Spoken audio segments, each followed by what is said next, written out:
नमस्कार दोस्तों, मैं पुखराज शर्मा आप सबका स्वागत करता हूं आपके अपने YouTube चैनल श्री करनी कॉमर्स क्लासेस यानी SKCC में। चलते हैं दोस्तों 1 अगस्त से 4 अगस्त 2020 की करंट अफेयर्स के साथ with find out the facts competition. सबसे पहले चलते हैं दोस्तों नासा की ओर।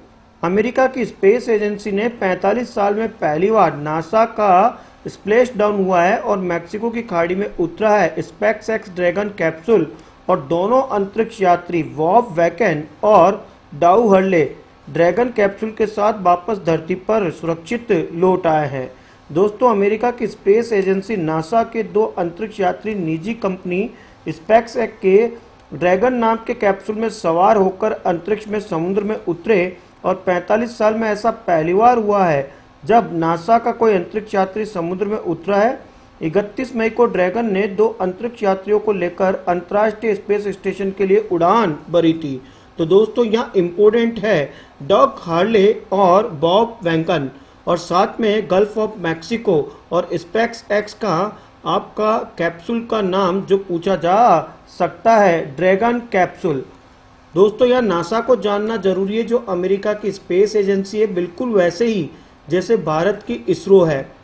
दोस्तों जैसे भारत की Indian space research organisation ISRO है वैसे ही अमेरिका की नासा है जिसकी full form the national aeronautic and space administrator है। दोस्तों भारत की इसरो का हेडक्वार्टर बेंगलुरु कर्नाटक में है जबकि अमेरिका की नासा का हेडक्वार्टर वॉशिंगटन डीसी यूएस में है। दोस्तों विक्रम साराभाई फाउंडर थे इसरो के, तो नासा के फाउंडर ड्विग टी एस्बोहर्बर है।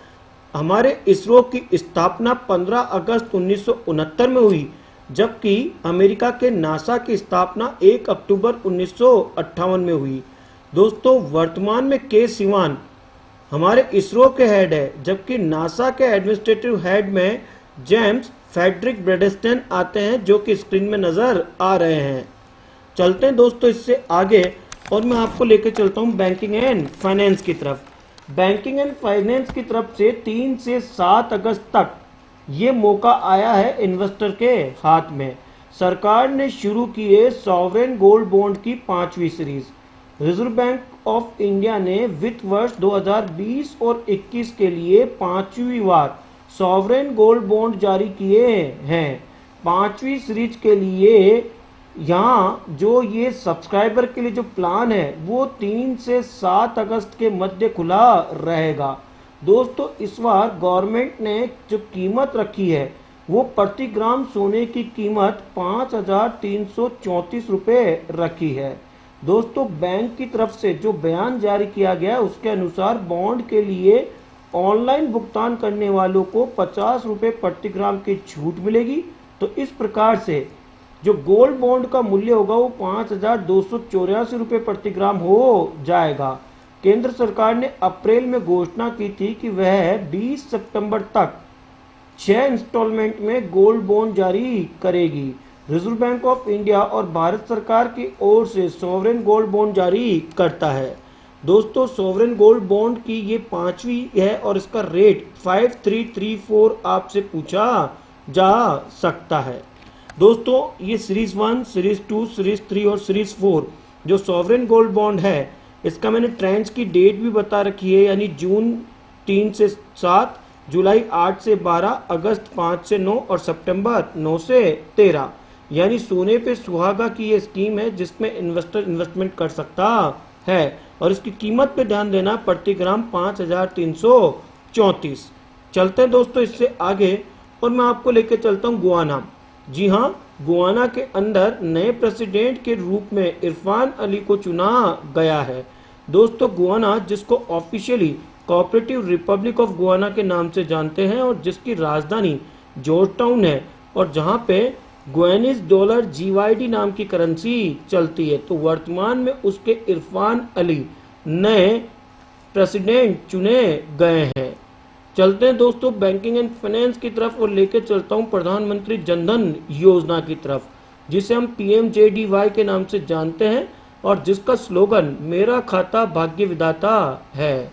दोस्तों प्रधानमंत्री जनधन योजना एक प्रधानमंत्री पीएम साहब के द्वारा जारी की गई फाइनेंशियल सेक्टर का सबसे बड़ा रिफॉर्म्स था, जिसकी घोषणा पीएम नरेंद्र जी मोदी ने 15 अगस्त के दिन कर दी थी 2014 को लाल किले से, लेकिन जिसकी शुरुआत 28 अगस्त 2014 को की गई।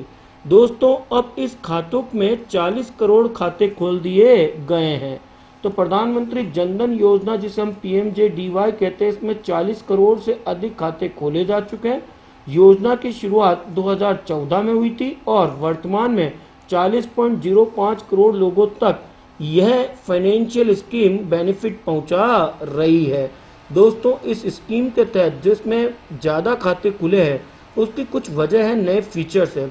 नए फीचर्स के तहत अब बैंक ओवरड्राफ्ट की सीमित जो लिमिट है उसको 5,000 से बढ़ा के 10,000 कर दिया गया है और 2,000 तक जो कंटिन्यूड प्रधानमंत्री जनधन योजना का अकाउंट ओपन कर रहे हैं उनको तो बैंक ओवरड्राफ्ट मिलता ही था। दोस्तों, इसमें 18 से 60 की जगह 18 से 65 एज कर दी गई है और इसमें रुपए कार्ड दिया जाता है और बैंक सर्विसेज 5 किलोमीटर के अंदर मिल जाते हैं। अकाउंट हर एक फैमिली का होता है, फाइनेंशियल लिटरेसी होती है, माइक्रो इंश्योरेंस होता है और रुपए कार्ड के अंदर जो एक्सीडेंटल इंश्योरेंस है उसकी लिमिट भी डबल कर दी गई। जो कि पहले 1 लाख रुपए का एक्सीडेंटल इंश्योरेंस कवरेज दिया जाता था, अब उसे बढ़ाकर 2 लाख कर दिया गया है। दोस्तों, चलते स्पोर्ट्स की तरफ और ब्रिटिश ग्रांड प्रिक्स का रिजल्ट आपके सामने है। लुइस हैमिल्टन लगातार 7 बार ब्रिटिश ग्रांड प्रिक्स जीतने वाले पहले खिलाड़ी बने हैं। दोस्तों, ब्रिटिश ग्रांड प्रिक्स 2020 में लुइस हैमिल्टन मर्सिडीज के ड्राइवर नंबर 1 के ऊपर रहे, मैक्स वर्स्टेपन सेकंड नंबर पे और चार्ल्स लेक्लेर थर्ड नंबर पे रहे। तो मैं कह सकता हूं कि लुइस हैमिल्टन ने ब्रिटिश ग्रांड प्रिक्स 2020 जीत ली है। दोस्तों, हैमिल्टन ने जो ओवरऑल जीत है वो 87 रेस जीत ली है और अब आप जर्मन के माइकल शूमाकर से बस 4 कदम दूर है।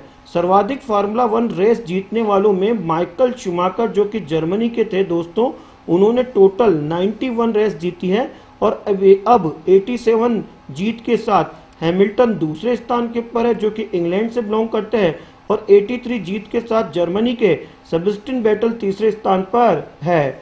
दोस्तों, मैं कह सकता हूं कि ब्रिटिश रेस तो 7 बार और 87 टाइम हैमिल्टन ने ओवरऑल अपनी ये ग्रापी जीती है। चलते हैं दोस्तों 3 अगस्त के दिन डे एंड डेट की तरफ। और 3 अगस्त जो कि रक्षाबंधन दिन था और सावन की पूर्णिमा थी। दोस्तों, उस दिन वर्ल्ड संस्कृत डे मनाया गया। यहाँ यह आपको जानना जरूरी है कि 3 अगस्त फिक्स डेट नहीं होती है वर्ल्ड संस्कृत डे के लिए, बल्कि इसका सीधा संबंध विक्रमी संवत यानी सावन की पूर्णिमा, जिसे हम रक्षाबंधन कहते हैं, उससे इसका संबंध होता है और उसी दिन वर्ल्ड संस्कृत डे मनाया जाता है। इस बार क्योंकि सावन की पूर्णिमा 3 अगस्त के दिन थी, अतः वर्ल्ड संस्कृत डे 3 अगस्त के दिन मनाया गया 2020 में।